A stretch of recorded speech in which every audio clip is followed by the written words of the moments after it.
When it comes to the topic of non-human animals demonstrating emotions, most of us readily agree that we have experienced some degree of this in our own personal experience with our very own pets. Where this argument usually ends, however, is when scientists assert that these experiences with our pets are really just anthropomorphizing the animals, whereas some scientists and others that study animal emotions and behavior, such as Temple Grandin and Laura Breitman, are convinced, much like humans, other animals do in fact have emotions, however, it's not fully accepted in science community. In the discussion about non-human emotions, one controversial issue has been APM, the projection of human characteristics onto non-human animals. Scientists have been known to use the claim of APM as a way of dismissing evidence of finding links to non-human mammals having emotions that are the same or similar to humans. APM, on the other hand, can be a different way of looking at the question why it is that humans think that the emotions are solely for humans and not something that all living beings can have. We talk about being APM, about attributing human traits to animals, discussing animal emotions and the words we use to describe them. She says, "Who says those? Traits are humans. Who said we come up with them? Evolution says we did not come up with them. Evolution says we inherited them." When scientists use the argument of APM to discuss the idea of animals having a wide variety of complex emotions, it is due to the fact that it is hard for some humans to be compared to animals like chimpanzees.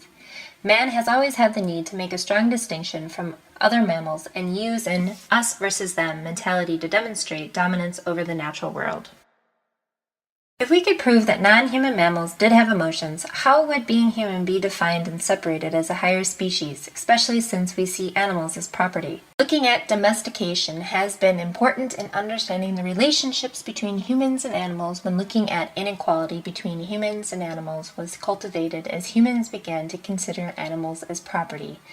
This very argument has been hypothesized that the use of animal domestication has possibly led man to believe them inferior or different from man, drawing a hard line of distinction. According to Timothy Ingold, a British anthropologist whose interest in scholarly research is wide-ranging but consists of human-animal relations, suggests that the anthropology can study relationship between animals and humans, while some may be searching for how animals are like animals and how far they share some characteristics. Anthropologists use this opportunity to see how different societies see their human nature depending on which animals they might be comparing themselves to. Inserting APM into our studies of non-human mammals can be a valuable tool necessary to understand animal emotions, such as how we experience and show emotions.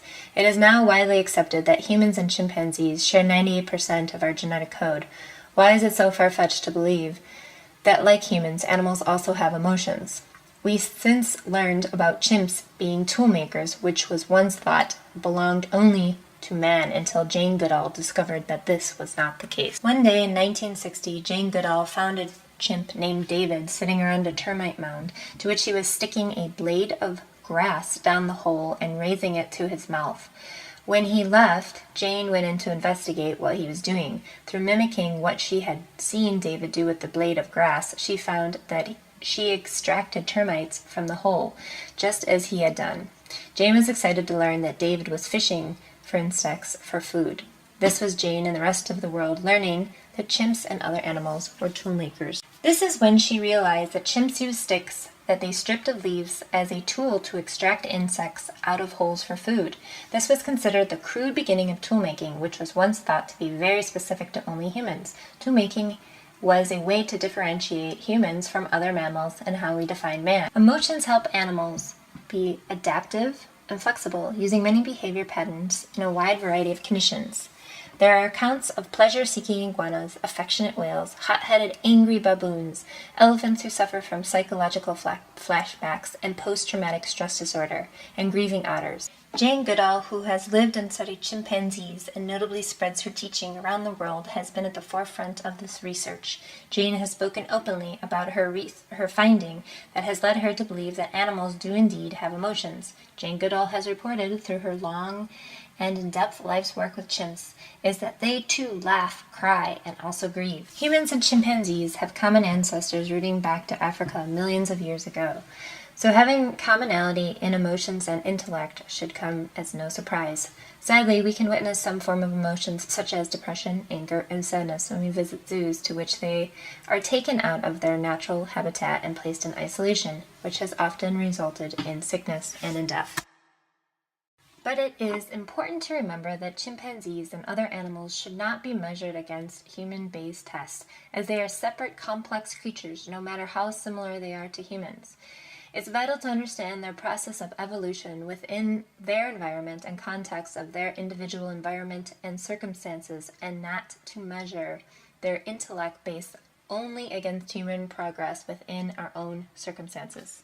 Evolutionary continuity, the well-accepted theory of Charles Darwin, speaks to the idea of animal emotions much like human emotions, with differences but only due to stages of evolution, much the same as an undeveloped newborn baby compared to an adult with developed language skills and self-awareness. As of animals, he writes that scientific research in evolutionary biology, cognitive ethology, and social neuroscience supports the view that numerous and diverse animals have rich and deep emotional lives. Topics such as domestication have been a key element in understanding the relationships between humans, for a sense of differentiation and inequality between humans and animals was cultivated as humans began to consider animals as property. While some may be searching for how humans are like animals, anthropologists use this opportunity to see how different societies see their human nature depending on which animals they might be comparing themselves to, according to Goodall. We humans are not the only ones who grieve. Animals also have been known to grieve, but in their own ways. Elephants carry the bones of their dead loved ones around, passing it to others in the herd. Elephants are such compassionate creatures. There have been reports of burying humans that they have found dead. Elephants are not the only ones that grieve their dead. Magpies do as well. Magpies hold funerals for their dead by covering the dead with grass and having each bird touch with their beaks the deceased before flying away.